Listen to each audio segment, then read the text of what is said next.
At the top of our headlines today, new antibiotic restrictions will soon become a reality for many producers. Back in 2017, the FDA began implementing guidance for the livestock industry called the Veterinary Feed Directive.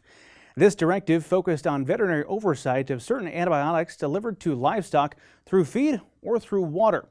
This left a significant loophole for such products that were available over the counter. Back in June of last year, the FDA published guidance for Industry 263 that started the framework to remove any remaining medically important antimicrobials from over-the-counter marketing channels to close those loopholes. Guidance 263 basically brings those over-the-counter products under veterinary oversight or prescription marketing status. While little information has been directed toward livestock producers, Guidance 263 will have a definitive impact on the way that livestock owners are able to access antibiotic therapy for those animals. This will greatly impact how livestock producers will interact with their veterinarians. The difference for a lot of veterinarians is just going to be the fact that some of those clients that haven't maybe had a veterinary client-patient relationship in the past, they're going to need to have that from this point forward. They're going to have that to get a prescription. It's really a legal bar that we have set for our industry that in order to prescribe antibiotics, even to livestock species, we have to either know the individual animal through an exam and a diagnosis, or have a good working knowledge of how that producer utilizes animal health products in their operation, what their treatment protocols are, how they're managing the health of those animals, things like that. That gives us a working knowledge to be able to prescribe those antibiotics.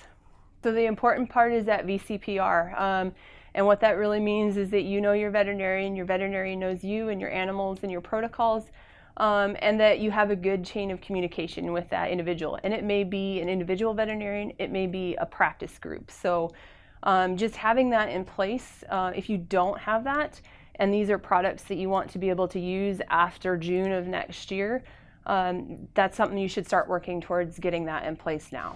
For those producers who have a well-established VCPR or veterinary client-patient relationship and currently purchase through other distributors under a establishing prescription system, they'll notice very little change once these restrictions take effect next year.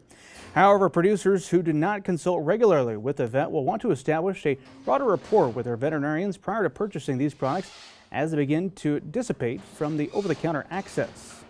So June, I believe the 11th of 2023, anyway, early to mid-June of 2023, all of these products will officially become prescription products. Now, that being said, this guidance has been out for a couple of years now, so those manufacturers of products are working at changing those labels. So we may start to see those products become a little harder to find as those labels transition over time. Because once they make the changes to those labels and put them in production, then that moves that to a prescription product. So it's kind of human nature, right, to scramble around and try and cover our bases if we're afraid we're not going to have access to a product. And the bottom line with this guidance is there's no issue with access to these products. They're going to stay on the market. They're going to be available to producers. We're just refining the way in which they can be used to make sure they're used in accordance with labeled directions, and to make sure we're using them for appropriate diseases, that we're selecting the right antibiotic. So there is a danger that people will go ahead and do that. We don't recommend it for a few different reasons. The main one is if you stockpile that, they all have an expiration date. And if we use products after an expiration date, we don't have an assurance that they work correctly or that they're safe for that animal. So those are some things to be aware of.